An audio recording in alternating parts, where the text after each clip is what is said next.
లోనేగా ఉన్నది. ఆ మనస్సుని కల్పిస్తున్నానాయా అంటే హాయిసర బొద్ద బ్రహ్మాండంగా చెప్పేవయ్యా, అది నాకు ఇచ్చేయన్నట్ట.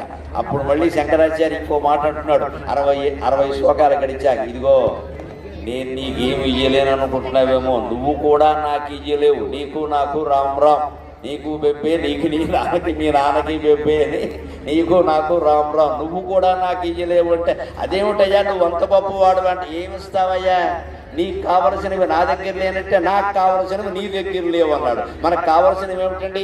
అశనం గరళం పని కలాపో వసనం చర్మచ వాహనం మోక్షక మమదాస్యసి కిం కిమస్తి శంభో, మమదాస్యసి కిం కిమస్తి శంభో తవ పాదాంబుజ భక్తిమేవ దేహి.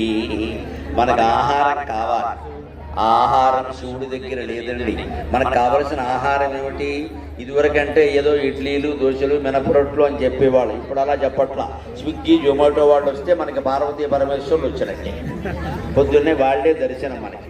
ఇంకా ఇతర నగరాల్లో కాపురాలు నడుస్తున్నాయేమో కానీ హైదరాబాద్లో కాపురం చేసేది ఎవరంటే స్విగ్గీ జొమాటో, వీళ్ళే కాపురం చేస్తారు. వాళ్ళకి 2 పిల్లలు ఉంటారు, ఒకరు పొటాటో ఒకరు టమాటో. మొగాడు కాస్త గట్టిగా ఉంటాడు కాబట్టి వాడు పొటాటో, ఆడపిల్ల మెత్తగా ఉంటుంది కాబట్టి అది టమాటో. మన బతుకులు ఇంతే.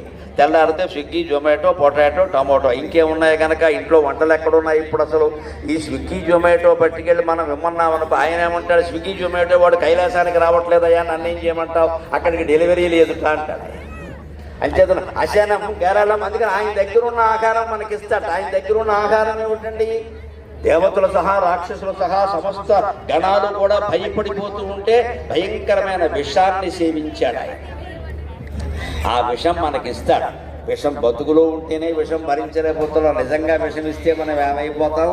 అందుకని భక్తుడు అంటాడు అశనం గరళం, నేను నిన్న అన్నం పెట్టమని అడగలేనయ్యా, మాకు కావలసిన అన్నం ఇది కదా, పెసరట్లు మినపట్లు కావాలి, అవి నీ దగ్గర లేవు, నీ దగ్గర ఉండే విషం మాకు పట్టుకొచ్చేస్తావు, మేము ఒక్క క్షణంలోనే చనిపోతాం. నువ్వు కాబట్టి బతికావు, అమ్మవారికి భర్తవు కాబట్టి ఆ సర్వమంగళ మాంగళ్యం నిన్ను కాపాడింది, కానీ మమ్మల్ని ఎప్పుడు కాపాడుతాడయ్యా, అందుకని మాకు పెట్టడానికి అన్నం నీ దగ్గర లేదు అంటే పాపం శివుడు కూడా నిజమే, నా దగ్గర లేనివి కూడా కొన్ని ఉన్నాయి, నిజానికి ఈ ఆహారం నా దగ్గర లేదు కదా అనంట. అశనం గరళం పని కలాపు, పోనీ ఇందాక ఆయనకి బంగారం ఇవ్వాలి, మనకు కావలసిన ఆభరణాలు ఆయన ఏమైనా ఇవ్వగలడా?